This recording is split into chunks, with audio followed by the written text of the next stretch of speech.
Hey there, I'm Alan Matthews from Classical Guitar Shed, and in this video we are going to be looking at the Petite Blues by Marc Bélanger. This is in the RCM Bridges book, Preparatory Levels in the Repertoire series. Great series. If you are learning classical guitar, get that preparatory and first level book. Those first couple books in that series are impeccable. There's a lot of French people in there, so I'll say it that way.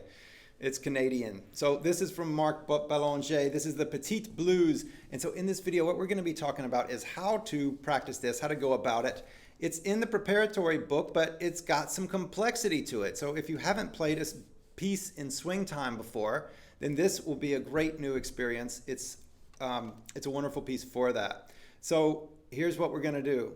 First off, we're going to talk about the feel, the swing time feel. Then we're going to get into the actual notes and looking at it, how to practice some musical things, some phrasing, how to polish it up, and all that good stuff. So buckle up, because here we go.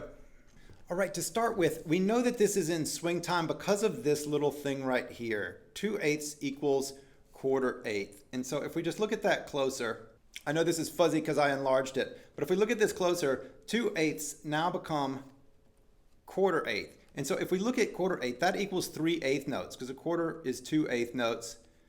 And then we have, so that equals 3. So it puts it into a triplet feel. So then there's 3 beats. So instead of just 2 beats, 1 and 2 and, now we have 1, 2, 3, 1, 2, 3. And the first note of this, of the 2/8 notes, gets 2 of those 8th notes, and then the third gets 1. So what does that actually mean? That means this right here. As we look at this right here, we have steady 8th notes. If we just play them on the page, it looks like, but that's not the way it is. You can do that once or twice just to get the notes down, but that's not the way the piece goes. Instead, what the piece does is this. We turn this first note into a quarter, this second one into an 8th. Okay. So what does that mean? It means it's in 3. So instead of counting 1 and 2 and, we're going to count 1, 2, 3, 1, 2, 3, or 1 triplet, 2 triplet. That's a beat, that's a beat, that's a beat, that's a beat.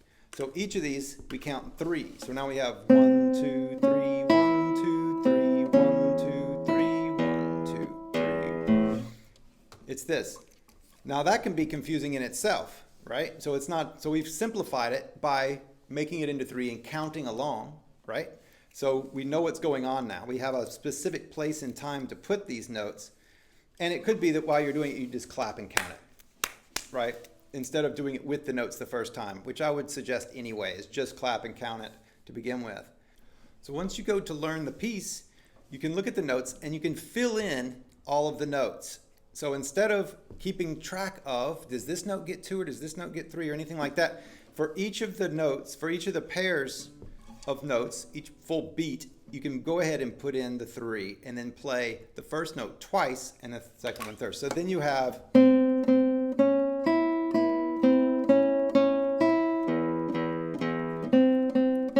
and so now you just have steady clip. And it's just knowing that the first of each beat gets 2 and the last gets 1. Then you can put, once you get that, you're playing your notes, then whenever you're ready, then you can take out that middle note while still counting it. So 1, 2, 3, 1, 2, 3 becomes 1, 2, 3, 1, 2, 3, 1, 2, 3, 1, 2, 3, 1, 2, that kind of thing. So you can take out the middle one, but still be thinking it, still singing it to yourself, still counting 1, 2, 3, however you want to do it. Even just going ta ta ta ta ta ta is going to help. The biggest thing that you could possibly do to get good at this the quickest is to count out loud and clap it before doing it. And as you learn it, if you use your mouth, you will really know it. If you do it inside your head, you'll convince yourself that you know it, but you might or might not. So don't trust yourself, or as Richard Feynman, the great physicist, said, the first rule is don't fool yourself, and you are the easiest one to fool. So with this, count out loud, use your voice.